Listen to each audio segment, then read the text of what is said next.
सुप्रभात बच्चों, हिंदी की कक्षा में आप सभी का स्वागत है। आज की कक्षा में हम पत्र लेखन की पुनरावृत्ति करेंगे। प्यारे बच्चों, अर्धवार्षिक परीक्षा हेतु आपके लिए जो पत्र आपके पाठ्यक्रम में निर्धारित किए गए हैं, आज हम उनकी पुनरावृत्ति करेंगे। पत्र लेखन के बारे में हम विस्तार से पढ़ेंगे। पत्र लेखन के बिंदुओं के बारे में भी चर्चा करेंगे। आपको मैंने हिंदी की पिछली कक्षाओं में बताया था कि पत्र लेखन में हम औपचारिक एवं अनौपचारिक दो तरह से पत्र लेखन करते हैं। औपचारिक पत्र वे होते हैं जिनके माध्यम से हमें कुछ उपचार करना हो, और अनौपचारिक जो औपचारिक से अलग हों, जिनके माध्यम से हम अपने मन के विचारों को अपने निकट संबंधियों को तक पहुंचा सकें, वे अनौपचारिक पत्र होते हैं। तो औपचारिक पत्र में आपके पाठ्यक्रम में पहला पत्र है जरूरी काम के लिए प्रार्थना पत्र। अक्सर आप अपने विद्यालय में जब आप किसी दिन अवकाश पर होते हैं तो आप इस पत्र को लिखने का अभ्यास भी करते हैं और विद्यालय से अवकाश प्राप्त भी करते हैं। तो ज़रूरी काम से अभिप्राय है कि किस दिन अगर आपको आपके घर में ज़रूरी काम है और आप उस दिन विद्यालय नहीं आ सकते हो, तो आप इस पत्र को लेकर के अपने प्रधानाचार्य से अवकाश प्राप्त करते हैं। तो इसमें सबसे पहले क्या आता है? भेजने वाले का पता। भेजने वाला कौन है? आप। लिखने वाला कौन है? आप।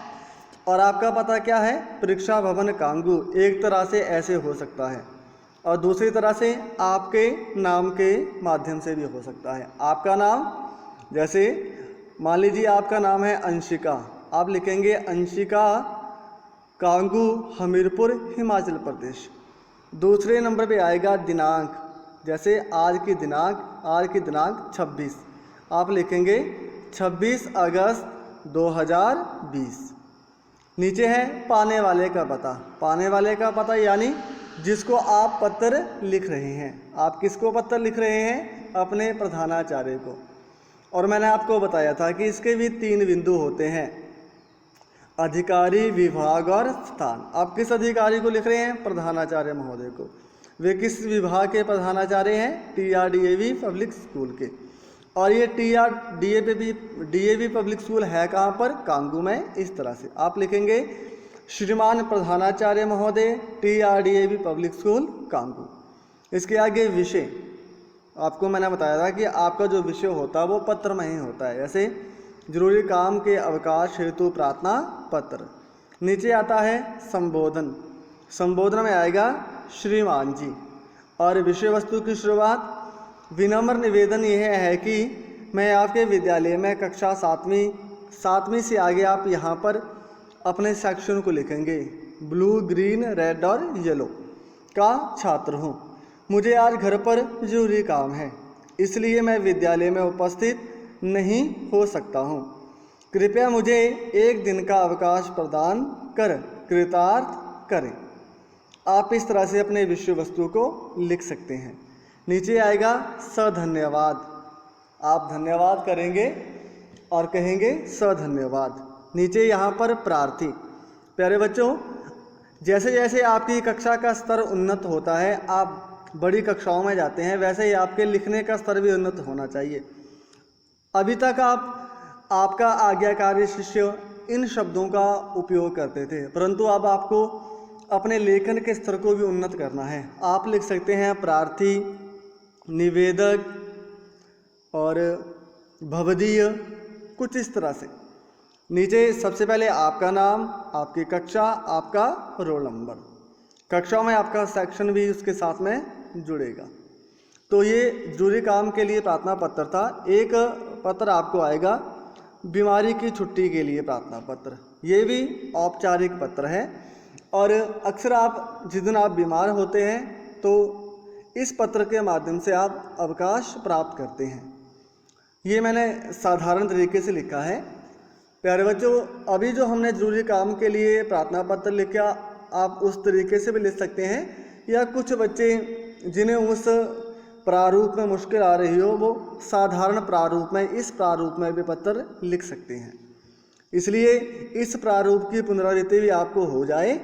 जिन बच्चों को वो प्रारूप अच्छा लगे आप उस प्रारूप में लिखें, जिन बच्चों के स्तर के अनुकूल ये प्रारूप हो आप इस प्रारूप में लिखें। जैसे इसकी शुरुआत कैसे है, सेवा में से, प्रधानाचार्य या प्रधानाचार्या जी। अब कुछ विद्यालयों में मुख्य अध्यापक या प्रिंसिपल जो होते हैं वो अगर पुरुष हैं तो प्रधानाचार्य, अगर प्रधानाचार्य महिला है तो प्रधानाचार्या। नीचे स्कूल का नाम TRDAV पब्लिक स्कूल और शहर कांगू। आपका विषय क्या है, स्कूल से छुट्टी के लिए, स्कूल से बीमारी की छुट्टी के लिए आप ऐसा लिखेंगे। महोदय या महोदया, अगर पुरुष है तो महोदय, महिला है तो महोदया। सविनय निवेदन यह है कि अब यहाँ से विषय वस्तु की शुरुआत हो रही है। सविनय निवेदन यह है कि मैं आपके स्कूल में कक्षा का, अगर लड़का होगा तो कक्षा का छात्र हूँ और लड़की होगी तो की छात्रा हूँ। मैं कल रात्रि से ज्वर से पीड़ित हूँ। ज्वर होता है प्यारे बच्चों बुखार। मैं कल रात्रि से ज्वर से पीड़ित हूँ। चिकित्सक यानी डॉक्टर, आप चिकित्सक भी लिख सकते हैं, डॉक्टर भी लिख सकते हैं। चिकित्सक ने उपचार के साथ साथ 3 दिन के विश्राम के लिए कहा है, यानी आपके डॉक्टर ने आपको कहा है कि आप दवाई के साथ साथ 3 दिन तक विश्राम भी करें। अतः मैं विद्यालय में उपस्थित होने में असमर्थ हूँ। आप कृपया आज से 3 दिन का अवकाश मुझे प्रदान करें। यहाँ आपके लेखन का मुख्य बिंदु रहेगा, आप अपने प्रधानाचार्य से विनती कर रहे हैं कि कृपया आप मुझे आज से 3 दिन का अवकाश प्रदान करें। और नीचे आप इसके लिए धन्यवाद करेंगे तो धन्यवाद। आपका आज्ञाकारी शिष्य, लड़का होगा तो आपका आज्ञाकारी शिष्य, लड़की होगी तो आपकी आज्ञाकारिणी, यहाँ से बदल जाएगा आज्ञाकारिणी शिष्या। यहाँ आपका नाम, यहाँ आपकी कक्षा, साथ में आपका सेक्शन जुड़ जाएगा और दिनांक, जिस दिन आप पत्र लिख रहे होंगे उस दिन की दिनांक। ये तो थे औपचारिक पत्र। अब आपके पाठ्यक्रम में पाठ 2 में ये एक अनौपचारिक पत्र भी है, उसको भी पढ़ लेते हैं। ये भी आपके पाठ्यक्रम में है, परीक्षा में ये भी आ सकता है। तो औपचारिक पत्र का प्रारूप थोड़ा अलग है, अनौपचारिक का अलग है। इसमें सबसे पहले भेजने वाले का पता, उसी तरह से जैसे हमने पहले लिखा परीक्षा भवन कांगू से। अब 2 तरह से, यानी आप अपने नाम से भी, यहाँ अपने नाम से लिखा गया कृतिका शर्मा, कांगू हमीरपुर हिमाचल प्रदेश।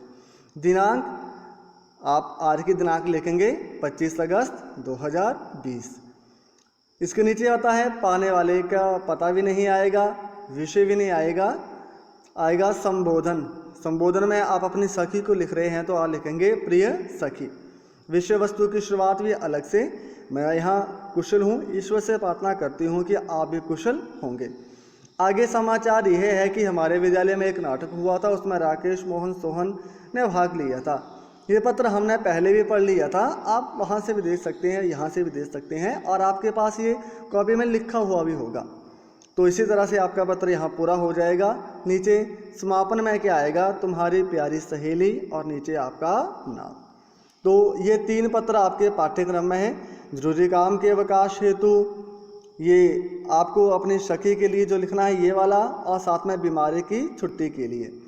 आप इन पत्रों के प्रारूप को पहले अच्छे से समझ लें, विषय वस्तु को समझें। औपचारिक और अनौपचारिक पत्रों में जो अंतर होता है उसको ध्यान में रखें और पत्र लिखने का बार बार अभ्यास करें।